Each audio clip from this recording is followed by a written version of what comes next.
నియోజకవర్గంలో జై బాపు జై భీమ్ జై సంవిధాన్ అభియాన్ రాజ్యాంగ పరిరక్షణ పాదయాత్ర చేపట్టారు.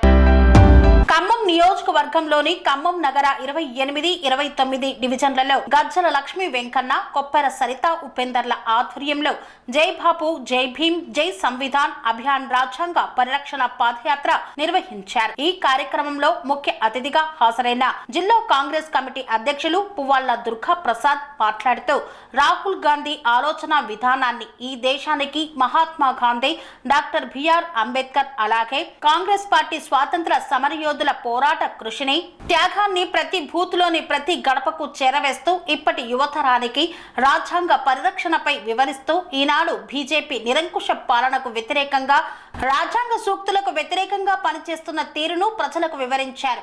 అదేవిధంగా మన రాష్ట్రంలో కాంగ్రెస్ ప్రభుత్వం ఏర్పడిన తర్వాత త్వరితగతిన కుల గణన చేపట్టి బీసీలకు 42% రిజర్వేషన్ అమలును అసెంబ్లీలో తీర్మానించడం, తదుపరి పార్లమెంటుకు పంపి దేశానికి రోల్ మోడల్ గా మారిందని, రాబోయే రోజుల్లో రాహుల్ గాంధీని ప్రధానిగా చూడాలని, అందుకు ప్రతి కార్యకర్త కంకణబద్దులై పనిచేయాలని పిలుపునిచ్చారు. నమస్కారం.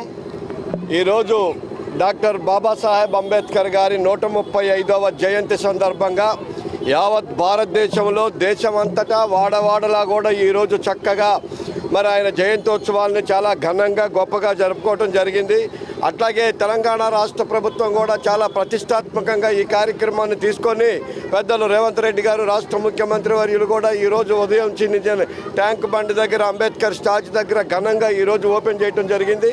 మేము గత నెల రోజుల నుంచి దాదాపు 25 రోజుల నుంచి కూడా మేము జై బాపు జై భీమ్ జై సంవిధాన్ కార్యక్రమం అఖిల భారత కాంగ్రెస్ కమిటీ పిలుపు మేరకు మరి పెద్ద ఎత్తున ఈ కార్యక్రమాన్ని తీసుకొని గ్రామాలలో అలాగే మన కార్పొరేషన్లో ఉన్నటువంటి అన్ని డివిజన్లలో కూడా ఈ పాదయాత్రలు చేసుకుంటూ ఈ దేశానికి, రాజ్యాంగానికి జరుగుతున్నటువంటి అంశాల మీద, అట్లనే బీజేపీ విధానాల మీద కూడా ప్రజల్లో చైతన్యం తీసుకురావాలని, వాళ్ళు చేస్తున్న మోసపూరిత విధానాలని కూడా ప్రజలకు తెలియజేయాలని, మన రాజ్యాంగాన్ని అట్లనే మన అంబేద్కర్ గారిని కూడా అవమానించేటటువంటి విధానాలను ప్రజలకు తెలియజేయడం కోసమే ఈ కార్యక్రమాన్ని తీసుకున్నాం. ఈ ప్రోగ్రాం చేస్తున్నాం ఏంటంటే, రాజ్యాంగం రాసినప్పుడు బీజేపీ నాయకులు ఎవరు పుట్టాలి ఎక్కడా తిరగలేదు. రాజ్యాంగాన్ని మారుస్తానని ఒక నిదానం చెప్పినందుకు మాకు అందరూ భయం వేసి కాంగ్రెస్ పార్టీ ముందుండి అందరినీ పనుకున్న లేపుతున్నాం. ఎందుకంటే స్వతంత్రం వచ్చినప్పుడు బీజేపీ పార్టీ ఎక్కడున్నది, అసలు ఏం రాశారు? పెద్ద పెద్ద మేధావులు రాజ్యాంగం రాశారు, అంబేద్కర్ రాజ్యాంగం రాశారు. ఈ రాజ్యాంగాన్ని ఇప్పుడున్న ప్రభుత్వం దాన్ని ఏదో చేంజ్ చేయాలని ఆలోచిస్తున్నారు. ఇది కాకుండా జనాలకి తీసుకుపోతున్నాం. వీళ్ళంతా దొంగ వారం చేస్తున్నారు. ఎందుకంటే అంబేద్కర్ అన్ని రకాల అందరూ ఆలోచించి రాశారు, అప్పుడున్న పెద్దలు రాశారు. ఈ బీజేపీ ప్రభుత్వం ఏం చేస్తుందంటే చీకటి ఒప్పందంతో చేసుకొని ఏదో దొంగ ప్రయత్నాలు చేస్తుంది, రాజ్యాంగం మార్చాలని చెప్తుంది. ఈ విషయాన్ని జనాలలో ఇంటింటిపై గడప చెప్తున్నాం. కాంగ్రెస్ ప్రభుత్వం అన్ని రకాలుగా ముందుండి నడిపిస్తున్నాం.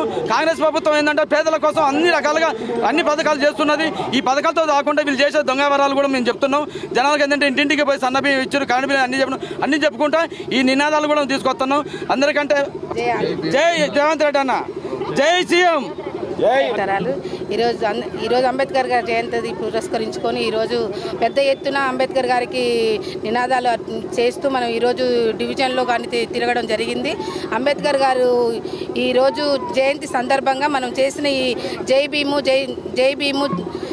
జై భారత్ జై సంవిధాన్ అనే ఈ కార్యక్రమాన్ని తీసుకొని అంబేద్కర్ గారిని అమిత్ షా గారు అవమానించినందుకు మనం ఈరోజు ఈ విధానాన్ని మనం తీసుకొని ప్రతి గడపన, ప్రతి వాడన, ప్రతి చోట మనం ఈరోజు ఈ నినాదాన్ని ఎత్తుకొని అంబేద్కర్ గారిని ఎందుకు అవమానించారు, వారు రాజీనామా చేయాలని ఒక ఉద్దేశంతో ఈరోజు ఈ జై భీము జై అనే ఈ నినాదాన్ని తీసుకొని తిరగడం జరుగుతుంది.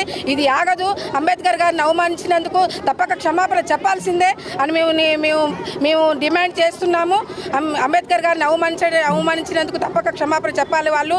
అదేవిధంగా కాంగ్రెస్ ప్రభుత్వం ఇది గొప్ప ఒక ప్రతిష్టాత్మకంగా తీసుకొని ప్రతి చోట ఈ నినాదాన్ని వినిపించాలని పిలుపునివ్వడం జరిగింది. అదే మేరకు ఈరోజు 28వ డివిజన్ 29వ డివిజన్లో కూడా మేము ప్రతి గడప, ప్రతి చోట తిరిగి ఈ నినాదాన్ని మేము తలెత్తడం జరిగింది. రేవంత్ రెడ్డి గారి ప్రభుత్వంలో ఎటువంటి కష్టాలు లేకుండా ప్రజలు సుభిక్షంగా ఉంటున్నారు. ఈరోజు చేస్తున్న రేవంత్ రెడ్డి గారి పరిపాలన అద్భుతంగా ఉందని తెలియజేయడానికి సన్నబియ్యం ఇస్తున్నారు. బస్సులు ఈరోజు ఈరోజు ఫ్రీ బస్సులు ఇచ్చారు, తర్వాతకి గ్యాస్ ఇచ్చాడు, తర్వాతకి ఏది ఇవ్వలేదు అనేది లేదు.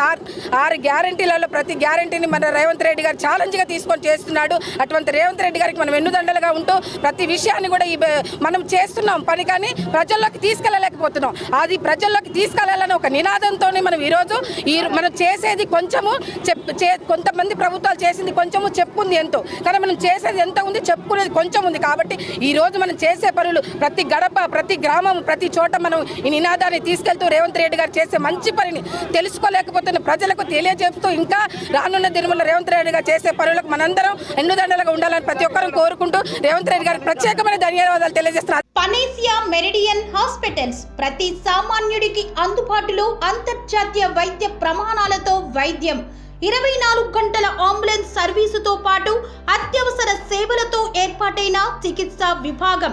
మా దగ్గర గుండె సంబంధిత, మూత్రపిండ, కాలేయ, కంటి జబ్బులకు, మోకాళ్ల శస్త్రచికిత్సతో పాటు కోవిడ్-19, బ్లాక్ ఫంగస్ వంటి వైరస్లకు, అన్ని రకాల ఆరోగ్య సమస్యలకు నమ్మకమైన అత్యాధునిక వైద్య చికిత్సను అందిస్తున్న హాస్పిటల్ పనేసియా మెరిడియన్ హాస్పిటల్స్. మీ ఆరోగ్య సమస్య ఏదైనా ఇప్పుడు పరిష్కారం సాధ్యం.